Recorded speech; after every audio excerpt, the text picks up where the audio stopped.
Be smart, dummy, dummy, be smart. He said that fool, you weren't cool. He took a book to your school.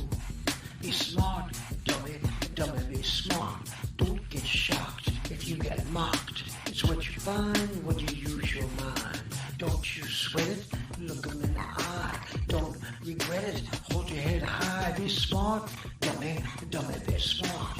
Try to show some tenderness, even when they're playing chess. You think it's dumb to be smart, but that's the way you make art. So be smart, dummy, dummy, be smart. Hi, I'm James Eade, and welcome to Change Your Mind. I live in the divided states of America, and how do we become united again? A divided house cannot stand. So, first off, we have to realize that united does not mean, uniformity does not mean, united does not mean uniformity. Sorry, I'm just waking up. And I think that, we don't have to look alike, talk alike, dress alike. So we have to become tolerant of others and their different views. And sometimes we try to change other people's minds. But I think at the heart of it, it's time for us to start worrying about our own minds and how do we change our minds? Can we change our minds? And if we can, it's an inside job. So each week I bring on a topic that I need to think about more. And I initially had some skepticism about, and I learned to change my mind. And today, let's see if I can. This is the topic, Reiki. What does Reiki mean? And I have brought on a guest that I know as ThePurple Lotus. Hello, how are Namaste. you? I'm very well, thank you. How are you doing? I am doing just terrific. I'm happy to have you on the show. But I wanted to know that at first when I heard this, Amanda May, Anand May, say your name for me. Anandmay. Anand May. Thank you. And so my tongue is stupid and I stumble over words, but I'm here I first heard about Reiki and I was thinking, who is this Reiki guy? And I learned that it was one word and it was spelled like I just showed, spelled like that, right? Yes, So far, that's so good? Okay. yes. And now I understand um, you're considered a grandmaster of Reiki. Is that right? Yes, yes, You that's are. correct. Okay. Now I'm a chess player, and the grandmasters in chess are excellent chess players. They're the best. Is that what you are in Uh, Reiki? we'll find that by the end of the show. Okay. So the essence of Reiki, the way I understand it, is that you use energy to heal. Is that correct? Yes, that's Okay. correct. Now my first initial reaction to this is energy healing. Uh, I've got a bridge to sell you. What are you trying to tell me that I don't possibly believe that energy is healing, that you can heal by energy? I mean, I come from the Western civilization where we either use a scalpel or give you a pill.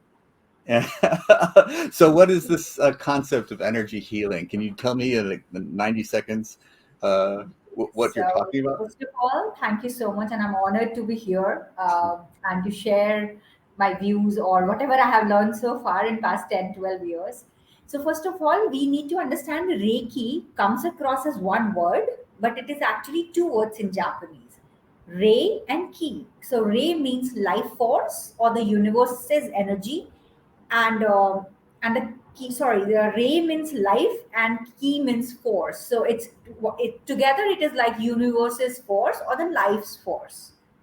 And in the Western world as well, Jim, uh, everybody knows that we all are made up of energy. Everything has an energy, if even if if you say it's a non-living thing or a living thing. And what happens is, how we understand is, what is emotion? Emotion is energy in motion. Mm. So when that gets stuck in somewhere in our body or in our mind, that creates issue. And with Reiki, with the help of Reiki, when we we clear that blockage and we let the energy flow again, you become whole and healthy.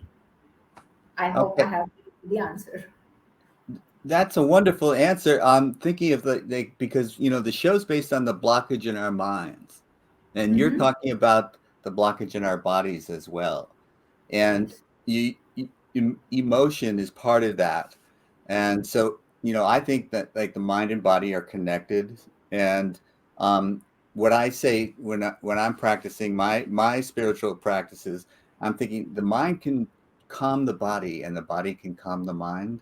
And I use Yes. deep breathing as one of the tools and techniques that I use to calm myself when I'm agitated or anxious. And um, so describe to me, how could you change a blockage? What do you do if there's a blockage in my mind or in my body? How would you unblock it? Okay, so first of all, how Reiki works is that a person becomes a channel first, and we call them a Reiki. We call them Reiki channel. So first of all, the person themselves gets healed for 21 long days. They have to do particular practice every day for 1.5 hours. Some different like some form of meditation they have to go through for 21 days, so that they become a vessel, a channel, and then the Reiki channels can channelize the universe's energy. So in India or in all the civilization, we have learned this that the body is made of 5 elements. Yeah, so it's air, it's water, it's fire, it's Mother Earth, and it's Father Sky. So, Ah, collecting the energy from all these 5 things, we call it Panch Tattva in Hindi or in Sanskrit. So, when we collect the energy from all these things, we can channelize the Reiki channels, can send the energy through, like from them to the person through their hands. And that is why it's also called the hands on healing. So it's like your hand become your powerful tool, the channels tool, and the person can either send the Reiki from a distance also, which I'll explain in the later part of our show. And first, the other one is the more physical one. So if I am there with you, I can move my hands across your body wherever there is a blockage. It will tell me energetically that there is a blockage, and then I can remove it from there. And when it comes to the blockages in mind, which we form as a belief system, yes. that this might work, this might not work, oh, this is not logical, how this can be possible, that sort of things, then with the help of Reiki, first of all, we make the person at ease. And then we ask a couple of questions as well. And then we put the intention that, okay, I am rigid. I know that I'm very rigid and I have a belief system, but then I'm willing to change. And Wow. there you shift the energy from rigid brick like person that, oh, I don't, whatever I know is the correct, and then, okay, I am willing to change, and I'm allowing a simple like a small crack in the wall, and I will let the light enter, and from there the energy enters the person's mind and their body system. And most of all, it works on your energy system rather than on the physical mind or the physical body. And once that is fixed, you are whole. Okay. This is right. I don't know if I'm showing it, but I'm getting really excited about this, what you're telling me. And but I still have some doubt in my mind, because you're talking about, first you said that you had like 21 hours of meditation, and that was to become a Reiki channel. But Yes. then it sounds like at the end of a session, when a Reiki channel changes a person, that they have become a Reiki channel themselves. And that can't be true, is it? Right? I'm getting something mixed up there. Can you explain? So, first of all, if I am a person and I want to learn Reiki and become a Reiki channel, okay, so I will go to a master, a grandmaster, which I am, and I can teach people. Okay, Right. now after a couple of like 4 or 5 years of studies and meditation and practices. So, for example, I am just a simple girl and I want to learn Reiki. I'll go to a Reiki grandmaster. They will take classes. It could be for 1 day, 2 day, or 3 days long, and in those 3 days or 2 days, there are a couple of meditation, there are a couple of self practices which they teach you. They give you some history about Reiki, some things, the theory part also. They give you the theory books and position on where you have to self heal first. And once that is done, at the end of the third day or the second day of the course, the grandmaster attunes the person who has sat in that class. Wow. And by attunement, I mean balancing the chakra, activating the chakra, and making the person move like inside out. It's like a moving energy. And then after that, what happens is that the person like me, I will have to come back home and I will have to practice for 21 long days, whatever meditation or the self healing. Like we have to put our hands on different positions of our body and then chant the Reiki mantra, which we call the symbols as well. There are no mantra as such, but in Japanese we have symbols to in a way to read it. So you have to say those symbols and heal yourself, because it's a very simple theory. If you do not have a glass of water, how will you give it to me? So Right. if I am not healed myself, how can I Right. heal somebody else? So, and it is also said that 21 days is the best time to learn a new thing or get into a new habit. So you become a Reiki channel and then you can heal after the second level of attunement. You can heal other people. And one Reiki session goes for 1 hour, 1 hour, 10 minutes long for somebody. So if I'm a Reiki channel and I'm healing you, so it will, in physical form, it will be say 1 hour, 10 minutes long. And if I'm doing it from a distance, it could vary from 30 minutes to 40 minutes. I see. Yes. And at the end of that result, the person that you're healing is not a Reiki channel, as you just No, described. no, they are not, but they are receiving the energy. So they are getting into the balance. Right. So it's a question of balancing. And so you mentioned the chakras. And so if you can, as I do, move the energy, the life force, Yes. I guess the Reiki, from one chakra to another. Hmm. What do you is that part of the Reiki practice, or is that something else entirely? Or can you help me understand what it is? Because it's movement of energy and it's chakra based. But what is it that I'm doing when I do that? So you are basically incorporating couple of things together. So when you work with chakra, it's altogether a different science, how you activate them, how you balance the chakra.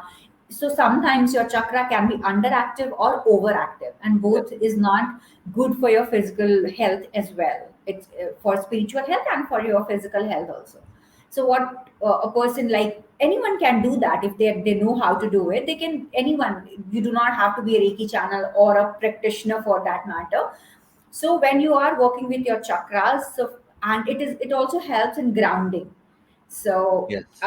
grounding is very much important if you are into any spiritual practice. Like it could any it, like pick one spiritual practice and you will see that everybody sits on the ground or they sit on a chair, but they are being connected to Mother Earth. So that's the yeah so that's something where or I mean in that process also we activate or we balance the chakra, and we use that. So when you are moving your energy, you are just playing with your chakra and balancing them, but you can incorporate it with different modalities, because now when I say I am being trained in about 24 different healing modalities. And so I incorporate Reiki, and then I incorporate journey healing or maybe EFT together, Uh-huh. and uh, and then I can play around with it. So Well, that's yeah, sounds like astonishing to me that you can do that. The question that was popping up in my mind is that I know when I can tell, or at least I'm kidding myself maybe, but I think I can tell when my chakra is undeveloped, and I can concentrate and help to energize it. But yes. I'm really unclear on how I detect it being overdeveloped. I think with your hands, maybe I could see you doing sensing it, but Hmm. how could I internally sense it? Or can you help me understand that at all? Yes. So what happens is that every chakra is associated with emotion or a body organ or a physical organ like that. So for example, we take that heart chakra. Okay, the color is green Right, and it's situated right in the center of your chest. right, If it's underactive, it will it will stop you from loving, right? It will stop you from loving yourself, or anybody else for that matter. Anything related to love will seem like far gone. Why did you pick that when you were looking at me? I don't know. And when it's That's overactive, that's when I was working on. But we'll get back to that. Okay, so when it's overactive, you tend to give more. You become a giver. So being underactive and overactive are like the two part, like two separate poles of on the same spectrum. But if it's in the balance, you are equally giver, equally receiver. So when it's underactive, it feels very difficult to receive anything. It could be love, it could be gift, it could be compliment for that matter. If somebody is complimenting you, you're like, oh, what's the hidden agenda? Why the person is complimenting me? it's like you And know me. Wow, that's an amazing insight because that is exactly the type of thinking that I would have. People, one person who knew me well told me, Jim, you have to get better at receiving compliments. And I learned to just say thank you. But what the deeper underlying lesson here, I think, is that my heart chakra is undeveloped. yeah, And I would say this is, above me, you can see the book that I wrote, Freedom. It was about addiction. And it was when I was in the throes of addiction that I felt this undeveloped heart chakra. And it was unable to receive love, unable to receive compliments. And so in my recovery, I worked very hard, diligently on opening that up, that part of me up. So that now, I have a foundation that I run. I'm a giver in many ways. That part I don't question, but still I question is the part of being able to receive. yeah. It's still very difficult for me, and I don't know.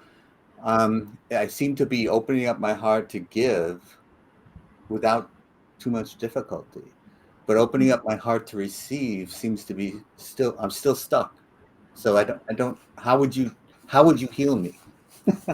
Okay, so first of all, I could send you distance healing every day, and you can feel better, and we can discuss about that offline. That how you are feeling. The second, how you can heal yourself, and that's the bestest thing I always tell people: sit on a chair or sit on a ground. In Padmasana, if you're sitting on a ground, but if you're sitting on the chair, it's perfectly fine. Hmm.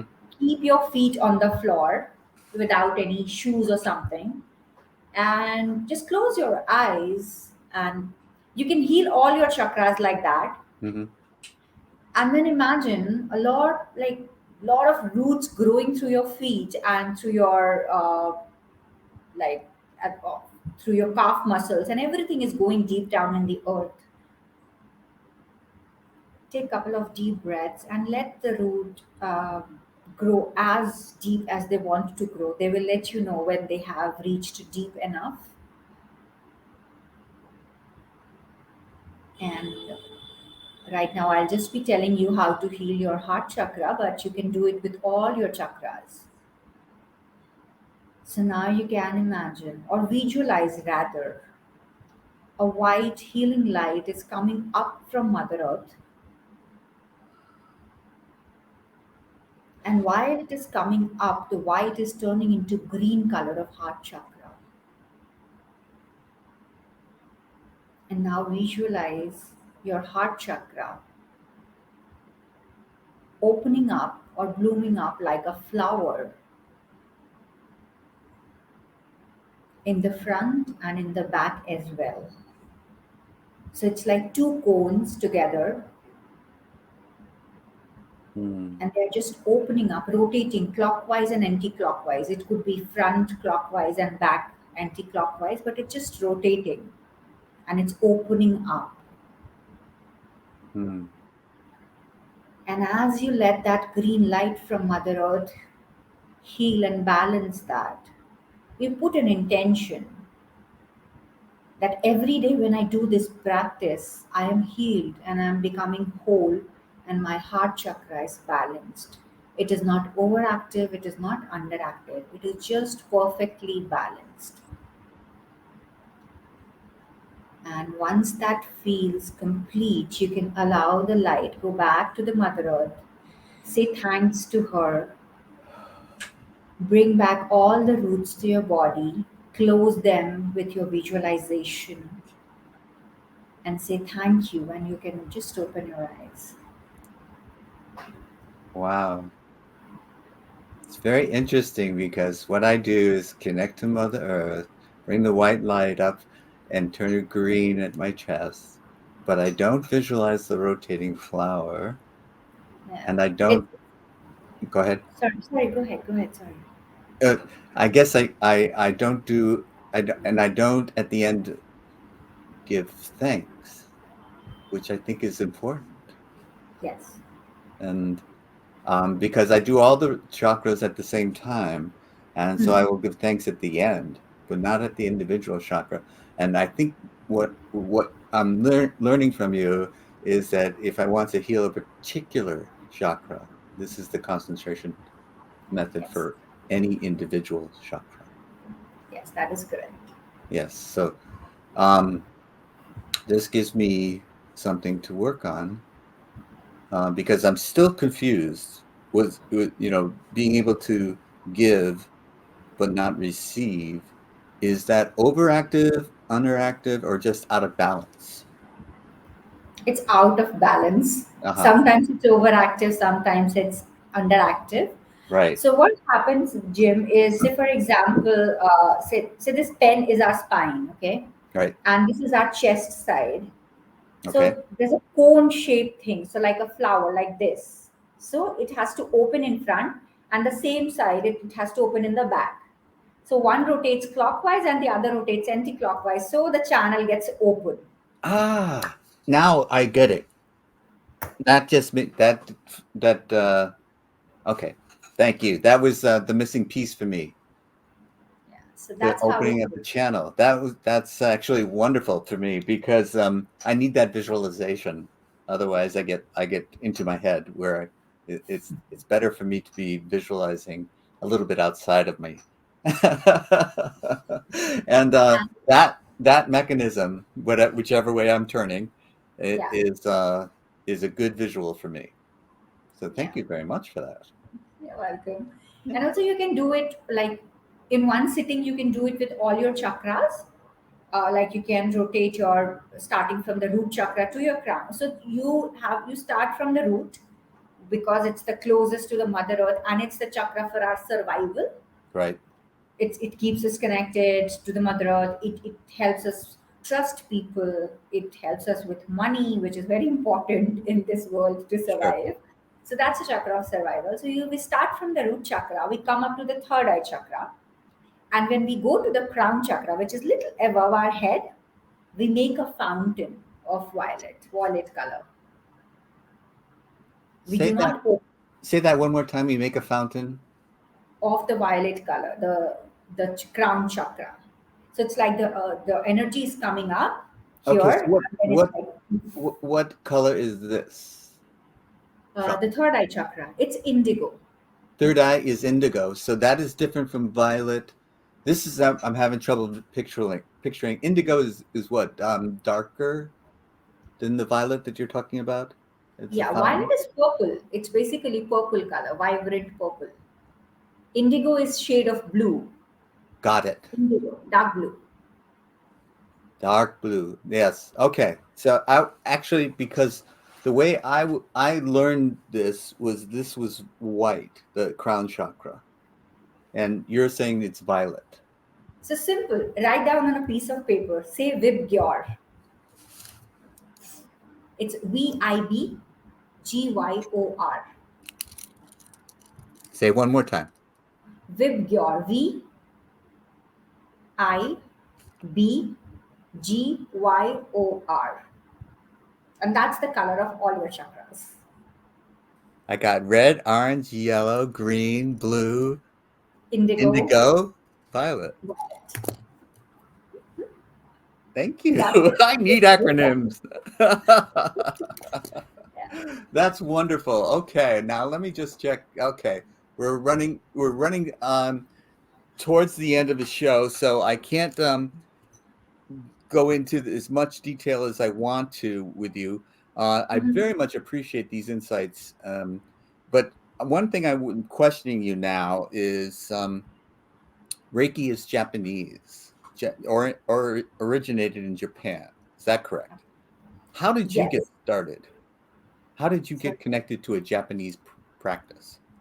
okay, so so basically, it started by Master Yusoi in 1920, but few people say that Master Mataji was practicing this in 1914 as well. Okay. But when you go to the root cause or like the roots of this, everything is based on belief system, intentions, and energy. Few people also says that it was an ancient Indian or Tibetan technique when Tibet was also part of India. It was a very old technique based on the universal energy and everything, and it was rediscovered in Japan by Yeah. Master Roshi. So how I got introduced it was when I was going through a bad phase in my life. I was going to see a counselor or psychiatrist, if I would be honest. First of all, she prescribed me medicine because that's what doctors do. Right. But after some time, she said that I feel that you are an indigo child, and I had no clue what it was. And then she said, "Why don't you learn Reiki?" And I said, "Okay, what it is." And she told me, as I am telling you right now, and I'm advocating for it. But my first statement was, you make fool out of people. How can somebody put a hand on somebody and the Yeah. person will get healed? Yes. So I have the same conversation which you are having with me today, 10 Uh-huh. years ago, or 12 years ago, Uh-huh. rather.